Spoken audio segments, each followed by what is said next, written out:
Your Honor, in the original list, they were described as drug lords. Both of them. Yes, Your Honor. Okay. Now, Mr. Espinosa, hindi ko na po kayo tatanungin tungkol dun sa event sa tatay ninyo. Kasi, as your lawyers very well know, I consider them as hearsay. Kasi hindi first-hand information na yung sagot mo sa akin. Di ba? And you can ask your lawyers. Tama rin po ba? Yes. Now, ang gusto ko lang pong tanungin sa inyo is, doon sa inyong affidavit, sinabi ninyo na sumunod lang kayo sa plano. Ano po yung plano na sinasabi ni then Chief PNP Bato de la Rosa? Pakilinaw po yun. Sa Mr. Chair, sa pagkaintindi ko na plano sa patungkol doon sa sinasabi ko, ang plano ay idiin ang mga taong binigay niya na pangalan, idiin sa kalakaran ng droga at protector ng droga.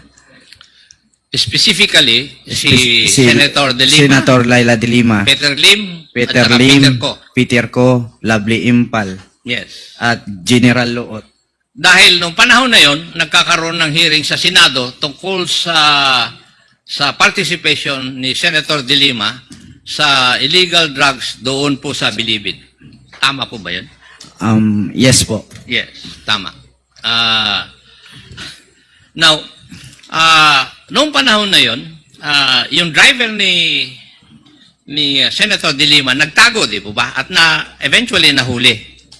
Oh, tama po yun, Mr. Chair. Kaya nung ikaw ay nanggaling o nakuha sa Dubai, dinala ka rito sa Camp Crame, doon kayo nagkita ni Mr. Dayan. Hindi po kami nagkita, Mr. Chair. Through cellphone lang po kami nag-usap at hindi kami nagkita personally. Bakit kayo dapat mag-usap? Kanino pong utos? Kay General Bato po, Mr. Chair. Ano dapat yung pag-usapan nyo sa utos ni General De La Rosa? Mr. Chair, mag-usap daw po kami, Mr. Chair, ng tungkol doon sa mga date na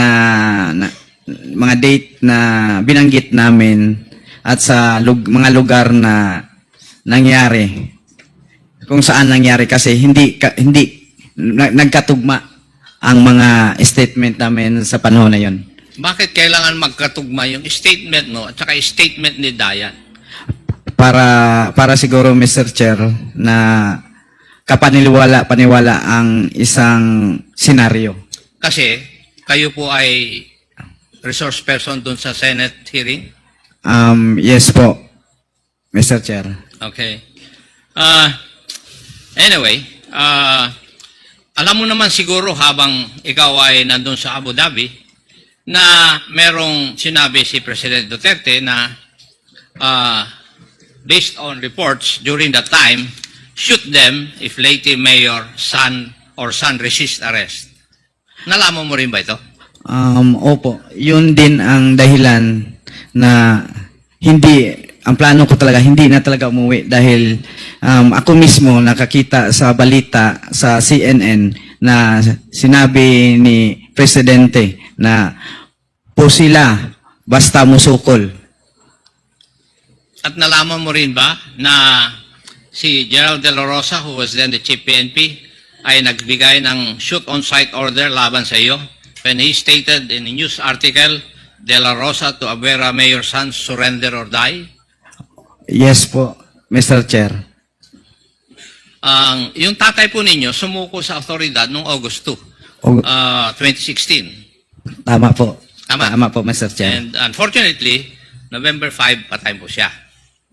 Opo, Mr. Chair. Yes. Anyway. Now, meron ding ang happy ng Abuera noon ay si then Major Jovi Espinido. Yes po, Mr. Chair. At alam mo rin ba na pinagre-resign niya yung tatay mo? Ano na yun? Oo. Na sinabi yun sa akin ng daddy ko na pinilit siya ni Espinido na bumaba sa kanyang pagka-mayor, mag-resign na daw. And There was also a raid conducted on your parents' house, which allegedly yielded 88 million worth of shabu. Yun ang nakalagay sa report ng mga pulis, Mr. Chair. So, alam mo na nangyari yun. Opo, Mr. Chair. Meron ka bang naging girlfriend na Ana Loliaguno? Naging asawa ko po yun si Analolia Guno po, Mr. Chair, nung ako ay na-detain sa Cebu City Jail. Po. Naging asawa mo nung ikaw ay na-detain? Opo, doon kami nagkakilala sa loob, Mr. Chair. And naging asawa mo siya. Ano naman ang kaugnayan yung dalawa kay Jeffrey alias Jaguar Diaz na isang drug lord din who was allegedly killed in Las Piñas? Pakiulit po, Mr. Chair. Ano po ang kaugnayan nyo dalawa kay Jeffrey Diaz alias Jaguar, a drug suspect allegedly killed in Las Piñas? Yung asawa ko po, Mr. Chair, may relasyon, parang naging girlfriend, naging kabit ni Jaguar Diaz po, Mr. Chair, sa panahon na yun. At iniwan ako. Oh, naghiwalay kayo at sumama kay Mr. Diaz. Anyway. Opo, Mr. Chair. Doon din sa panahon na yon, nung kayo po ay nasa kustodiya ng ating otoridad, sinisigaw mo nung panahon na yon na you will tell all but you're not a drug lord. Pero doon sa listahan ng original list ng Drug Watch, ang description po sa inyo ay kasama sa drug lord. Kaya una kong tinanong yung PDEA kung ano ang meron o saan ka naka-categorize kayo mag-ama. Sabi nila, drug lord. So, pero nung ikaw ay nandito na sa ating bansa, you were shouting to heaven na sasabihin mo ang lahat, pero hindi ka drug lord. Yun ang pinagsisigaw mo eh. Tama po ba? Opo, Mr. Chair. Hindi po ako drug lord. Sigurado ka ron? Opo, Mr. Chair. Ano kaya ang dahilan bakit nakalista ka na drug lord dun sa original list ng war on drugs? Hindi ko alam, Mr. Chair, o baka may gustong ma-promote at sa politika din na hindi po ako drug lord. Hindi po ako drug lord. Para sabihin ko sa taong bayan, hindi ako drug lord. Pero naging isang adik-adik ako. Naging drug user ako. 22 years ago. Naging drug addict po ako. Pero hindi po ako drug lord. Yung mga statements mo doon sa Senado during the hearing, binawi mo lahat maliban sa isa. Yes po, Mr. Chair. Ang hindi mo, binawi mo lahat yung sinabi tungkol kay Senator De Lima, di ba? Opo, Mr. Chair. Maliban lang sa isa na statement mo. Yung statement mo na paghihingi ni Colonel Marcos ng 3 million, yun ang hindi mo binawi eh. Tama? Tama po, Mr. Chair. At nakalista rito kung paano ang paraan, paano hiningi, at paano ibinigay yung pera ng tatay mo, kay Colonel Marcos. Tama po, Mr. Chair. Yes. Thank you. Now, may I know why Colonel Marcos is not around?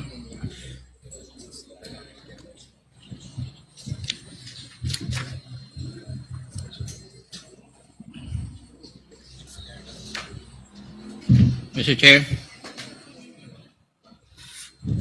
Yes, Wala po Congressman. si...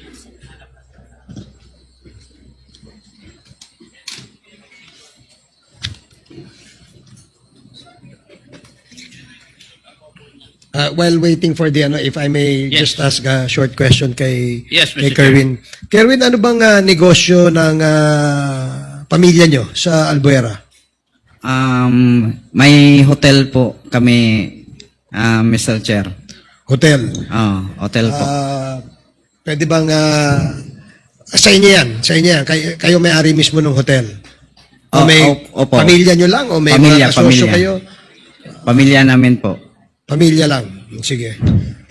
Colonel Marcos is ready here. Please proceed. Yeah. Thank you, Mr. Chair. Colonel Marcos, Yes, sir. how long have you been in the service? Bali, nag-30 years, sir, nung May 2, sir. 30 years and May 2. Out of the 30 years, how long have you been with CIDG? Since July 2016 up to present, sir. Hindi mo sinasagot yung tanong ko eh. Ah, Gusto mo sorry. pa mag-addition pa ako o mag-subtraction eh. 16, Kaya ako nga tinatanong sa'yo, ikaw dapat nakakaalam kung ilang taong ka na sa CIDG. 8 years, sir. 8 years.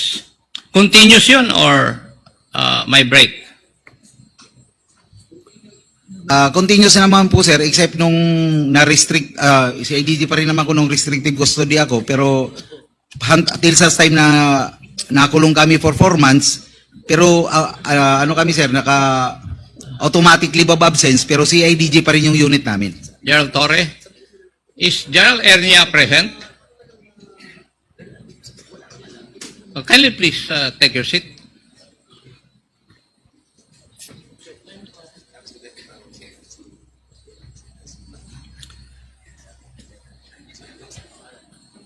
Have you taken your oath, Sidney? Not yet, Your Honor. Kindly take your oath. Comsec.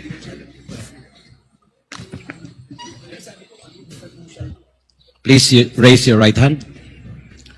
Do you swear to tell the truth, the whole truth, and nothing but the truth in this public inquiry? So help you God? Yes. Yes, sir. Thank you. Thank you, Comsec. General Ernia, how long should a police officer stay in a certain position, pursuant to your rules and regulations? In our existing policy, Your Honor, for key positions like CIDG, as regional chief, the maximum tenure is 2 years, Your Honor. That's the maximum. But you Maximum, can relieve, you have been relieving people even if they have stayed there in that position for only 1 year. That's possible, Your Honor. It's happening. It's not possible. It has happened. Yes, it's happening, Your Honor. Yes. Hindi, huwag mong sabihin na it's possible kasi ginagawa ninyo eh. Now, Gerald Torre, is that also your policy at the CIDG? Are you following the policy of your national headquarters? Yes, sir. And may I know why Colonel Marcos is still occupying that post? Sir, he is already relieved, sir, since 2 days ago, sir. 2 days ago. So wala na. Yes, sir. So ngayon nyo lang sinunod. Nung dumating ka, saka lang nasunod yung policy. Kasi nung panahon ni... kasi tinanong ko rin yan nung nandito si General Karamat eh. And he was not able to remove Colonel Marcos from that post. Kaya tinatanong ko. Thank you. Now, kanina, Colonel Marcos, you stated na yung 5.1 billion na financial transaction ay nanggaling sa AMLAC na kumausap sa iyo sa isang seminar, pangalawa nung nautusan ni Gerald Ubusan na pumunta yung mga AMLAC representatives doon sa lugar mo, sa jurisdiction mo. Tama? Yun ang sinagot mo kanina, Colonel Marcos, di ba? Sir, pardon po, sir. Hindi ko na masyadong maklarify yung question. Pasensya na po. Sinusundan ko lang yung katanungan kanina ni the Honorable Paduano. Ang sinagot mo kanina tungkol dun sa 5.1 billion na financial transaction ni Mr. Kerwin Espinosa ay nanggaling sa dalawang AMLAC representative na una sinabi sa iyo sa isang seminar, pangalawa, binago mo, sinabi nung dalawang AMLAC representative nung inutusan o sinabihan ni General Ubusan na pumunta sa iyo sa jurisdiction mo. Tama? Opo, sir. Tama po, sir. Oh. Ang pangalan po niya, sir, Attorney Joseph Stambago.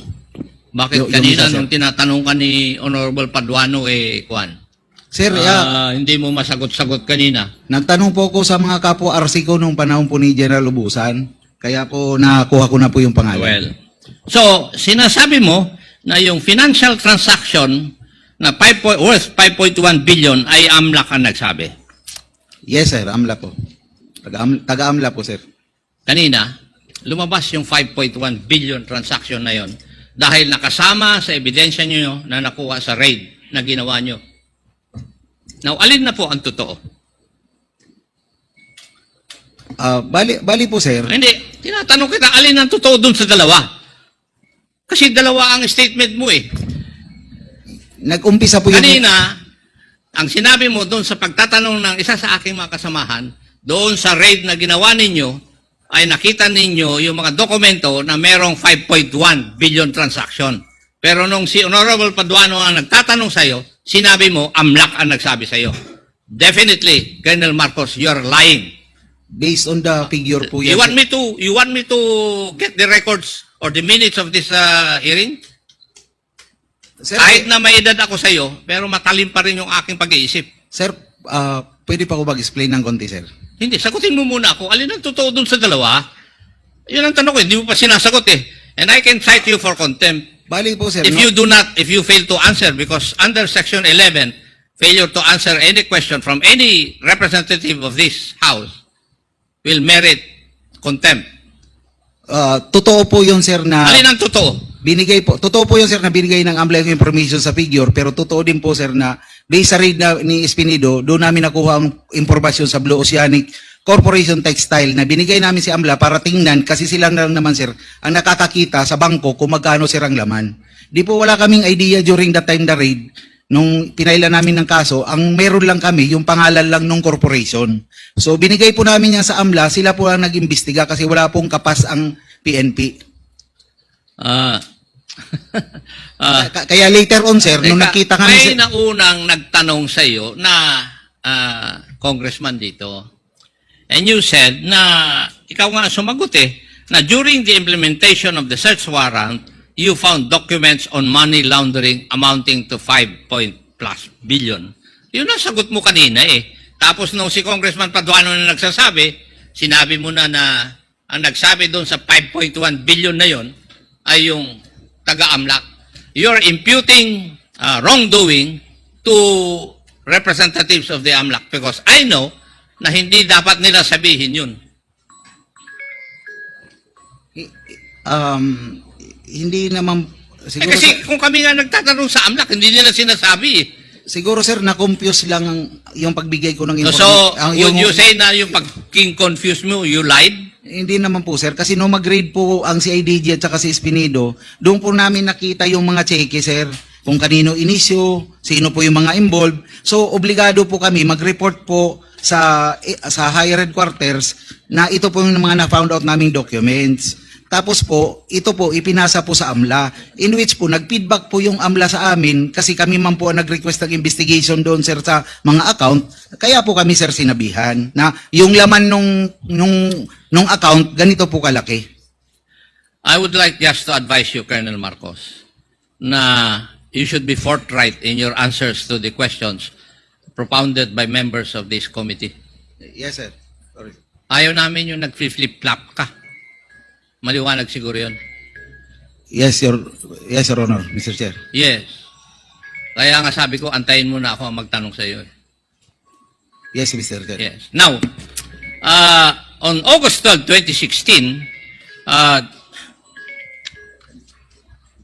jailed drug lord Edgar Alan Alvarez was shot dead inside the maximum security compound of the Leyte Regional Prison in Abuyog, Leyte. Tama. Correct, sir. At kayo po ang nag-lead ng CIDG Region 8 sa operation na ito. Hindi po kami ang main lead, but our role, sir, is to the application of search warrant. It was led by the Police Regional Office 8, sir. It was led By the mismo, sir, ng Police Regional Office 8. We, as supporting unit, our role was to apply for the search warrant. Okay. Sige. Alam mo, Iyo, wag mo akong pagbubulahin sa operation ng CIDG.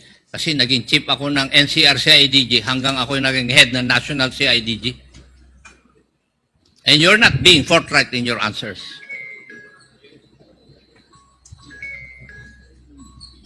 Now, doon sa, yun yung una na nag-apply kayo ng search warrant sa isang detention center. Tama?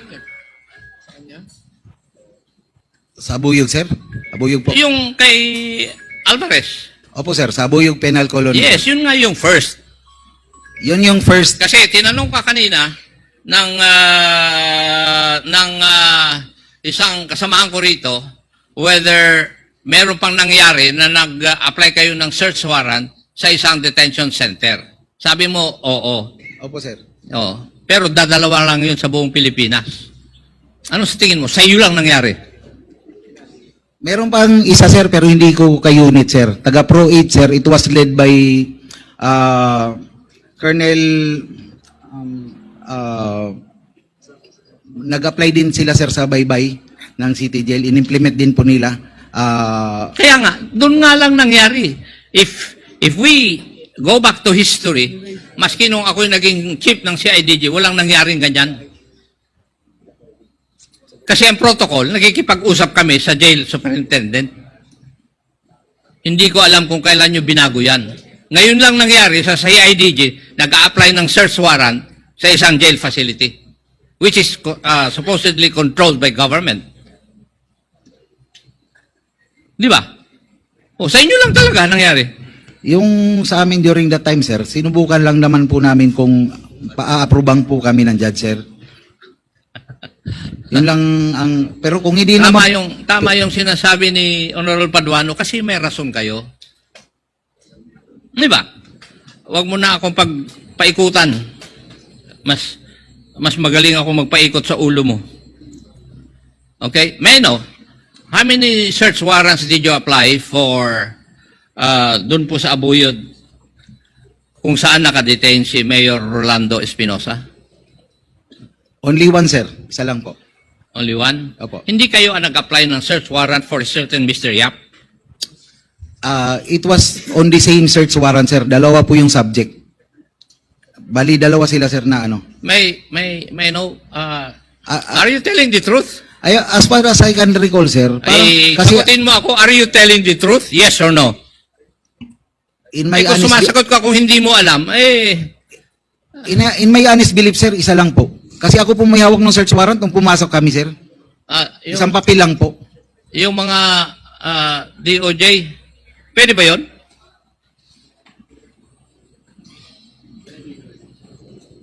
You applied, based on official records, Colonel Marcos, you applied for search warrant on cells 1 and 2. Tig-isang search warrant.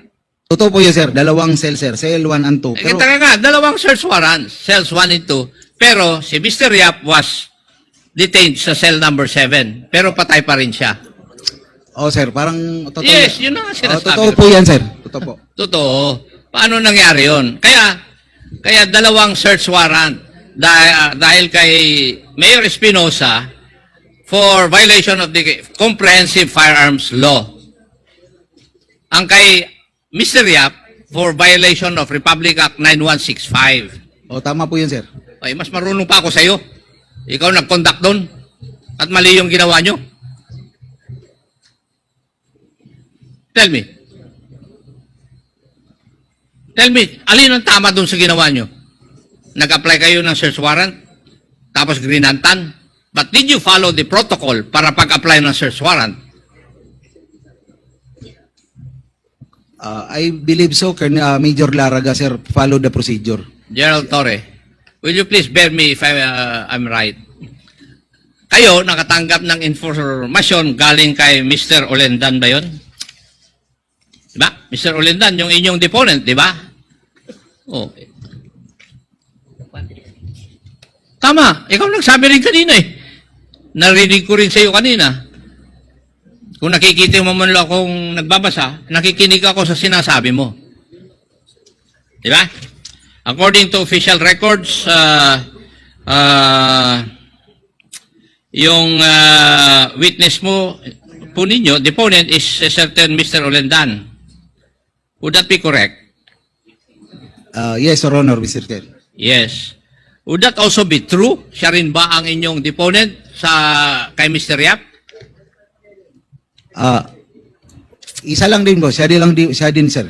Now, General Torre, if you're given information, for example, si Mr. Yap ay may possession of illegal drugs sa loob ng na detention center at saka yung isang mayor doon na nakakulong ay merong 45, nagbigay ng information yung isang tao, what is the first thing that you should do? In the Would you believe On hook, the- line, and sinker yung sasabihin ng deponent na yun? O yung informant na yun? I will check, of course, sir, the veracity of the information Yes, given and to me. that is what we call the vetting process Yes, sir. of the information. Now, Colonel Marcos, did you do that? Sir, ginawa siguro ni Major Laragay. yun, sir. Ayaw ko makakuha nyo siguro. Ginawa niya yun, sir, kasi in-approve man, sir, siya ng applicant, ng application niya. As I said, sir, kahit nandito naman po si Director, ang mga provincial officer natin, sir, is may independence po sila sa pag-apply ng search warrant. Ang regional chief po, hindi po nakikialam. Look, alam mo, ang sinasabi mo ba sa akin ay hindi mo alam na magkoconduct ng search doon sa jail? Is that what you're trying to tell me? Nung approve na, sir, yung search Ay, warrant. hindi nga. Oh, nung approve na po. Sagutin mo yung umiiwas ka kagad, dumidepensa eh. Ang tanong ko sa iyo, hindi mo ba alam na magkoconduct ng search warrant yung provincial office mo doon sa detention center? Alam ko po, sir, And kasi then, ano po dapat ang ginawa ninyo bilang regional head? Binerify- Hindi ba ang responsibilidad mo ay titignan mo that everything is in order or in accordance with law? binerify ko yan, sir, So, clear. binerify mo and everything was in accordance with law. Tingin mo. Ni-repair din po yata yun sa legal, ni-repair din po sa legal ng CIDG yun, sir, kasi before the implementation, sir, mag-clearance po ako kay Director CIDG. At the same time, sir, ipapa-verify din yung Intel report based doon sa information ng implementation ng search warrant ng Intel Division ng CIDG. Sagot mo na lang yan nung narinig mo yun na kailangan i-vet eh. Yun po Diba? yung... Afterthought na lang yung sagot mo, Colonel Marcos. But in all probability, hindi nyo ginawa yun. Kasi doon pa lang sa tanong ni Honorable Paduano, yung deponent ninyo, hindi ka panipaniwala. As a matter of fact, sinabi nga na debunk yung claim na yun eh, nung inyong witness. He was not a credible deponent according to the records. Colonel Marcos. Di ba? But anyway, DOJ, is the DOJ present?